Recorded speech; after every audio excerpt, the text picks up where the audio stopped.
Willkommen in einem anderen Fragens video. Welcome to another exciting video, in this case episode 10 of my game design series of videos.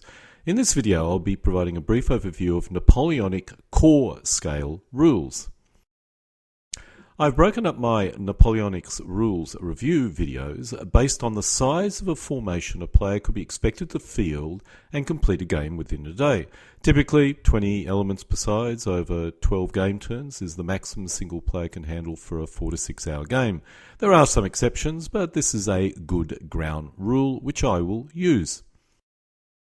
Games which involve multiple players per side can command larger forces, but these games require a large playing area which can be set up for several days, weeks or even months, allowing for the lads to drop by each Thursday for a beer and pizza to play a single game turn. That way a 12 game turn game can be completed in 12 weeks. My game size limit is designed for a club game which needs to be completed in a day, with no more than 6 hours of gaming and 1 hour to set up or pack up at each end. Rules which use an infantry scale of 50 to 90 men per figure typically only allow for each player to command a corps. The rules in this video are all designed to allow a player to command a force mix of between 5,000 and 20,000 men, with the sweet spot being about 10,000 men. This scale allows for figure-focused gamers as well as gamers who prefer the challenge of just playing a game and winning it, obviously. Players can still create their favourite regiments, although with much less figures per unit than the previous scale. The size of the force mix allows for more mixing of troop types, which would be considered as more realistic. It is an optimal scale for those interested in both the figures and the game itself, as well as history. Wargames rules 1685 to 1845 was one of the very first set of Napoleonic rules which I used, and which also used sequential sequences of play rather than a simultaneous sequence of play which was common prior to these rules. The notes indicate that this was based on the system that WRG used in the WRG micro armor rules. The rules are still available via Lulu, although the version shown here is a special edition printed back in July 1979. To the best of my knowledge, they are the same rules. These rules have been astoundingly successful and still being used today, mainly with 25mm players, but they are also a reasonable amount of 15mm players still use them to this day. The separate army lists are good if simple, and as long as you use the army lists and keep the size of each force down to about 50 elements per side, they give you a very good game. The main issue is the game turn scale, which means there is little manoeuvring before any battle. I feel the way the artillery is depicted is unnecessarily complex, but this is not really a major issue.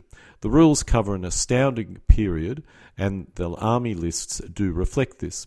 While I do not use these rules anymore, they are reasonably playable and complete. Of course, you need to struggle through the terse text, and it's best if someone who knows the rules instructs you in how they're used. This is a common failing of WRG rules, and actually it's a common failing of pretty much any set of rules.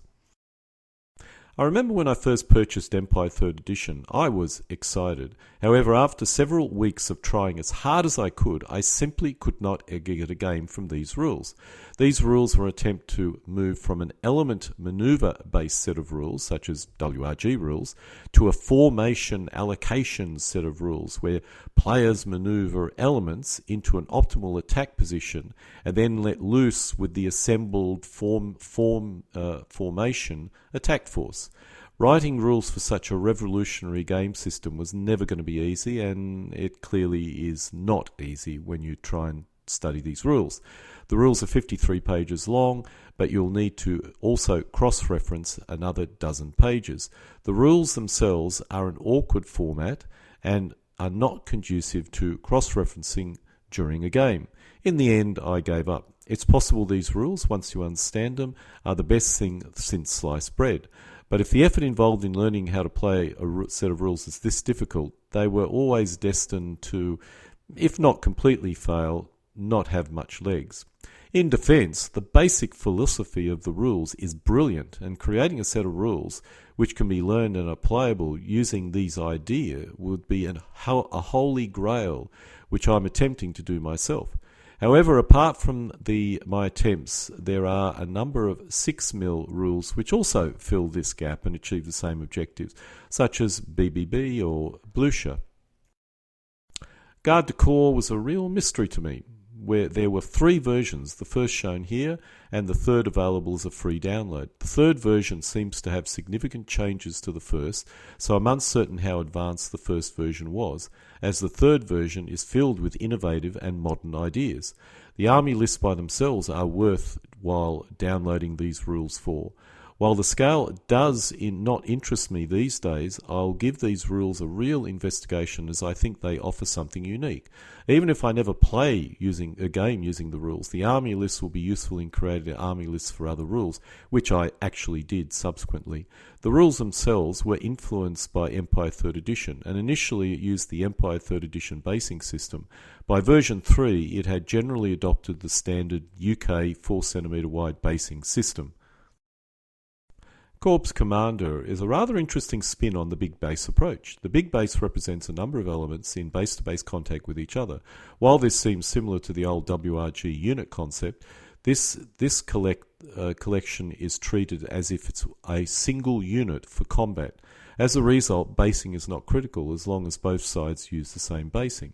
The standard basing itself uses the 2 ranks, 2 figures up front and 2 figures to the rear concept, which is a common among rules from the US. I must admit, 2 ranks do look good using this basing system. The rules use orders, but they are simple enough to not be a major issue. These are rules I will investigate in more detail, but mainly because I like Panzerkorps, which is produced by the same people. I suspect these rules may even be quite an interesting set of rules for 6mm figures. Shako has 2 scales, a tactical scale and a grand tactical scale. All scales shown here are the grand tactical, and the ground scale is based on the element width and scale. The tactical scale is 1/5 the grand tactical scale using the same scaling system. So this allows you to command forces of between 5,000 and 10,000 men each. There are 3 basing systems. I provided the metric version for basing scheme A. The other systems all allow for smaller bases. I assume to allow players to play on a smaller playing area. The rules are very short and seem simple enough. It has reasonable focus on orders, actually very similar to Artie's Spearhead rules. I personally don't like it, but combined with the reserve rules, I find it works extremely well and is well worth a shot. Both players can start with equal armies and select part of their forces to remain in reserve. This is critical as once given orders, formations find it hard to change orders. Thus the reserve acts as the true attack force. Of course, once a player has committed their reserve, the other player can possibly gain an advantage by committing their reserve last in a different area. It's a clever way of resolving a major issue with Napoleonics rules, how to create a game which is interesting from equal-sized forces. Shako, as the primary scale of the divisional corps side, was very popular indeed in the US, and its recent second edition continues to be so. It was a major influence in moving away from the strict figure ratio basing to a more abstract element type of basing. Big Battle Napoleonics is a free set of rules available from the Lancashire Games website. They are very simple, and while they claim to be a big battle set of rules, they're best suited for 2 corps. There is one scenario available, the Battle of Ligny, and a cheat sheet, but as with many freeware rules, support material is definitely in short supply. These are good if you're experimenting with this scale. The rules appear to be designed for 10mm based on the basing of the figures in the examples and in the rules. Sam Mustafa is a prolific game designer indeed. Grand Armee is a classic big base set of rules, using 3-inch wide bases and variable unit scales. Each unit keeps tracks of its statistics, so while not specifically a strength point based set of rules, it may as well be. There's nothing wrong with this, but tracking stats for a unit is a major negative feature for any set of rules. The sequence of play, while not simple, is not too complex for ease of play. The game turn represents a variable time period, assuming 12 game turns for a typical game. Perhaps they represent 1 hour. I often find the variable timescale technique is used to get over a number of scale issues when the designer wants to get into a lot more detail than the scale they've selected warrants. The basic game system is very innovative, and I personally like it. It's one of the first big base formation maneuver games, but will turn off some figure gamers because of its board gamey type feel, or at least the way it plays is a little bit board gamey. Elan are freeware rules from Australia, although I'm uncertain where I obtained my copy. I'd suggest you may need to search the internet for them if you're interested. The rules consist of 139 pages and seem very complete. The sequence of play is a reasonably basic initiative, strategic movement, morale, fire, tactical move, close assault sequence of play. The fire and close assaults are simultaneous and the move phase is alternate, with initiative being the critical factor in determining player order. This really reminds me of Corps Commander Napoleonics rules, but is probably aligned with the old WRG school of rules, although a lot more polished and advanced. My guess is these rules are developed because of a dissatisfaction with the older WRG rules, similar to the way Micro Armor BGMR was developed. One gamer on the internet indicated these rules were based on WRG rules. Thus, I'd say that my estimate is accurate, and if this is accurate, then if you're a WRG gamer or player, these rules may well worth be a look. There is at least a third edition, so Field of Battle must have some traction. The scale is very similar to WRG, but what is really unusual is the use of cards to regulate movement. Each player gets a deck with cards reflecting the commander's capabilities. Field of Battle is a branch of the basic bitchute system, which pioneered the development of decks of cards being used to determine or define actions taken and their orders. Players who are experienced have stated the game system is very good, but without someone to explain the rules to you, you may find it a bit difficult to grasp them. These are very unusual rules, and I suspect is aimed at playability. While some players have complained about some troop types being too weak, as the focus is playability, I do not really think these are a major issue. With rank and file, I've been forced in making a lot of assumptions concerning scale, but using the maximum ratio of 250 men per element, I suspect my guess is probably in the ballpark. These rules are mainly focused on playability. They're simple, quick, and fast play. The site I got the info from suggests that these would have been a perfect set of rules for competition or club play, and I suspect this is correct. The only aspect which worries me is the use of square formation, which I would have thought would have been built into the game system at this scale. I found Napoleonic rule designers love the ability of infantry to adopt square formation, rather than building it into the combat results tables or the system. I can't fault the designers, but it makes me think the actual design objective was a scale of 50 men per element.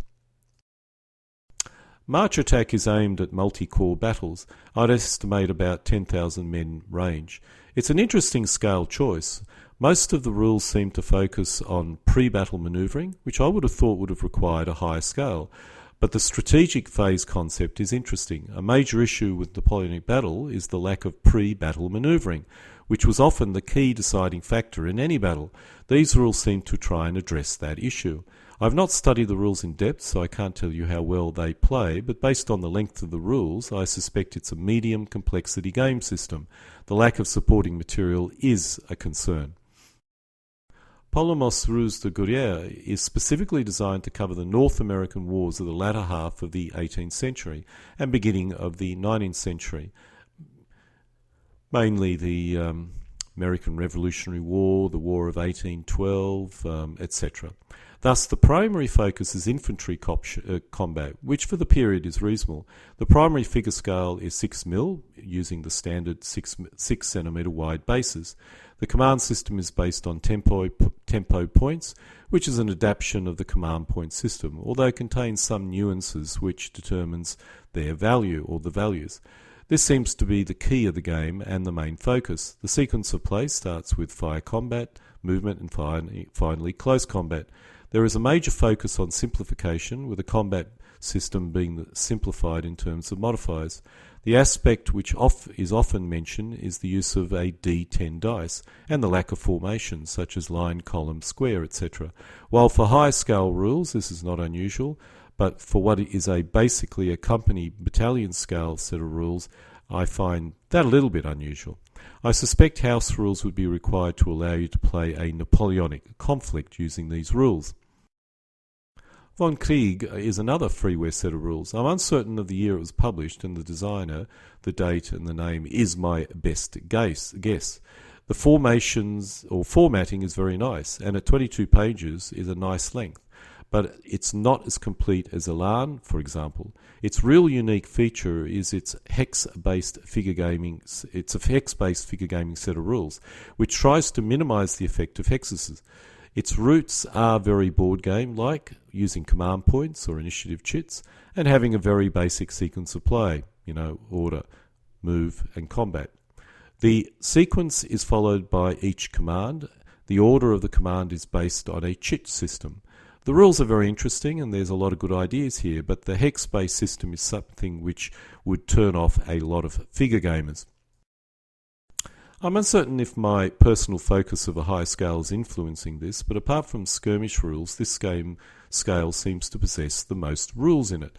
There are a very wide range of rules for a player to select from, and trying to find the most popular set of rules is a struggle. Obviously, back in the old days, WRG and Empire dominated the scale and in their respective countries, with Shako rising in popularity soon after that. But today there are so many rules it's hard for me to identify the best possible set of rules at this scale. The early rules in this scale were typically complex, or at least very detailed. The latter rules started moving towards a greater focus on playability, but this is the scale where most of the true historically focused players gravitate towards, at least the players who are interested in forming squares and are concerned with musket fire range and other assorted tactical details. The latter rules have attempted to move towards a greater focus on playability, but I suspect if you wish playability, you would be better off focusing on skirmish rules, or rules which allow you to duplicate the whole battle rather than at this scale. One side note concerning Napoleonics I wanted to cover briefly is basing. Napoleonics, more than any other period of figure gaming rules, has the most variable basing systems. For World War II and moderns, it's pretty standard at 3 centimeters or 1 inch wide. For 6 mil, for ancients, it used to be 3 centimeters wide, now it's 4 centimeter wide for, let's say, 15 mil ancients. The only variability is in depth, but generally whatever depth is required for the figure is accepted. However, for Napoleonic, basing sizes are everywhere, from different widths based on the troop types to using 4 figures in a line or in a square. I have some theories why this is the case, such as the origin of the rules being used, but it does make it hard for players to try different rules. The trend these days is to allow for any basing size as long as all the figures use the same basing. I suspect this is required for new rules as everyone has different basing. I personally go with the 4 centimeter wide bases, with the depth base being based on the figure depth. I'm experimenting with 2 ranks of infantry on a deeper base, giving me elements of 8 figures, but purely for aesthetics, and actually after attempting this I've rejected this as a viable basing system. For some reason it doesn't quite work for me. Players will need to look at basing when selecting a set of rules. If it's too rigid and your figures are not correctly based, you may need to bypass those rules as a result.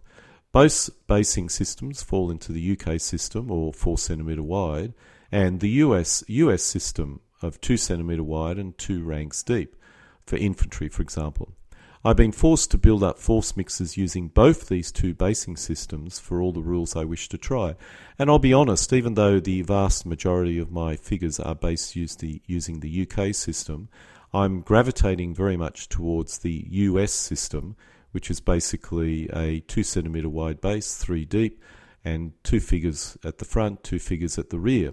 It seems to work extremely well for a set of rules that I typically use, which allows me to refight an entire Napoleonic battle, which is maybe the reason why I'm going down that particular path. But I also think it looks quite good.